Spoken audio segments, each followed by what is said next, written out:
Bonjour à tous, ravi de vous retrouver sous le soleil pour vous présenter le nouveau Honda Forza 350. Honda n'a pas chômé cette année pour renouveler son Maxi Midsize qui ne reçoit pas seulement une retouche esthétique et un moteur mis à jour pour Euro 5.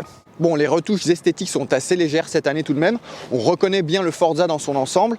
On va notamment reconnaître son nouveau regard un petit peu mis à jour, des flancs de carénage légèrement retouchés.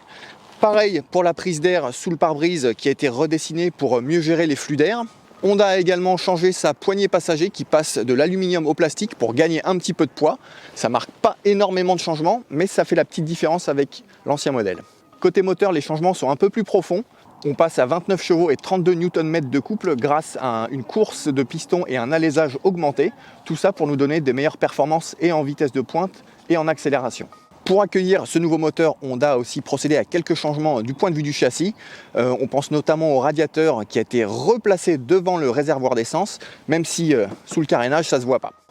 Et puis le Forza ne perd pas tout ce qui a fait son succès puisqu'il est toujours très bien équipé. On a déjà parlé du pare-brise électrique, il conserve aussi sa belle capacité d'emport pour 2 casques intégraux, une boîte à gants qui est désormais pourvue d'une prise USB à la place d'une prise 12 volts. Le compteur possède de nouveaux fonds et on peut désormais y connecter son téléphone pour bénéficier du Honda Smartphone Voice Control. Et puis on retrouve évidemment le contrôle de traction, mais il est toujours dépourvu de l'idling stop. Alors avec tout ça, est-ce qu'il met un coup de vue au 300 ? Réponse en selle.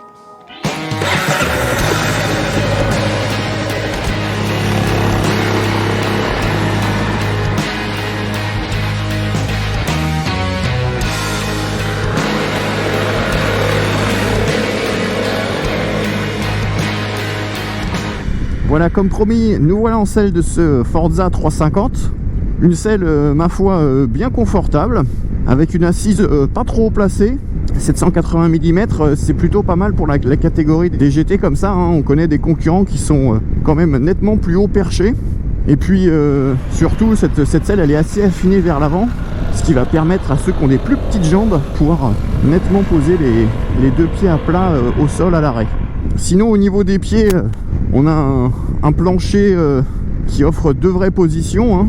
Une position assise avec les genoux pas trop au-dessus des hanches, même pour moi qui suis assez grand, et puis une deuxième position allongée pour cruiser tranquillement.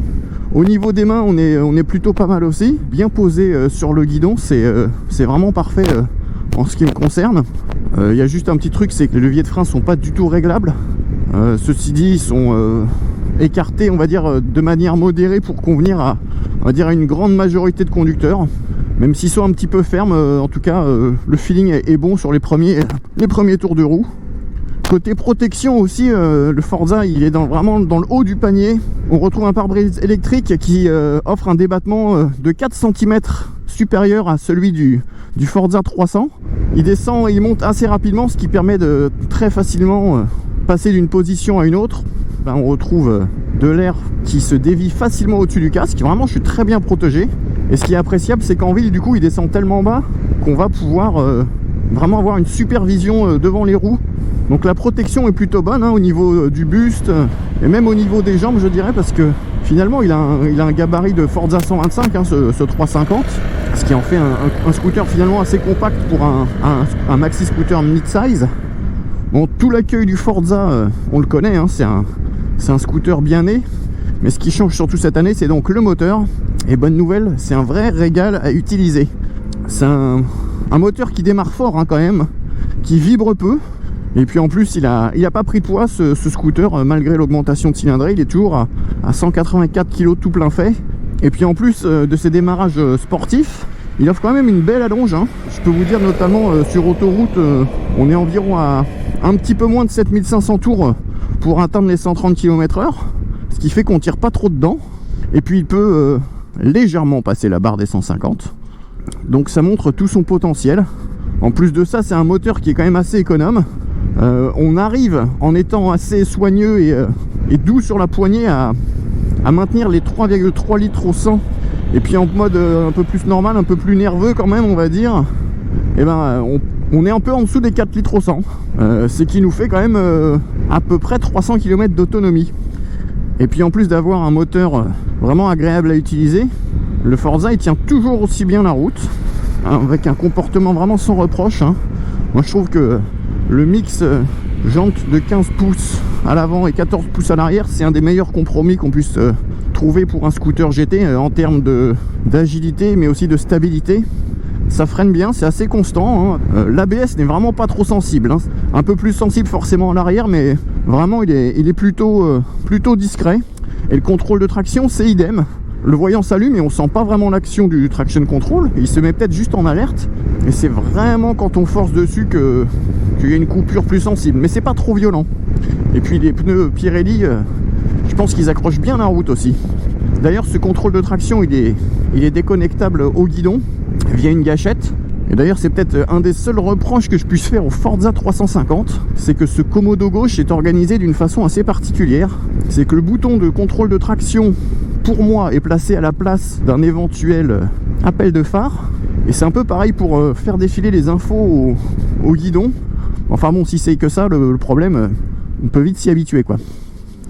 Sinon, le compteur, il n'est pas vraiment nouveau, hein. Il offre juste des nouveaux fonds, toujours hyper complet, plein d'infos, hein.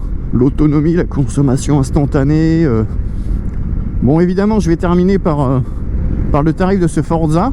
Et ben, il est toujours assez bien placé finalement, hein. C'est juste en dessous des 6 000 €. Quand on pense que le Forza 125, lui, il a 5 250 €. Franchement, il est vraiment très bien placé. C'est certainement le Forza le plus pragmatique et le plus complet en plus. Et puis face à la concurrence directe, qui est quand même finalement sensiblement plus cher, hein, comme un Kymco Exciting 400, qui est autour des 6 500 €. Puis sans parler des Burgman et des C400 de chez Suzuki et BMW. Du coup, je peux vraiment affirmer sans trop me mouiller que c'est le meilleur rapport qualité-prix de la catégorie. Donc voilà pour ce Forza 350. C'est pas vraiment une surprise de le retrouver à ce niveau-là finalement. Si vous voulez encore plus de détails, évidemment, vous retrouvez le papier complet sur motoservice.com. Et d'ici là, les amis, je vous dis à très bientôt pour un nouvel essai. Salut!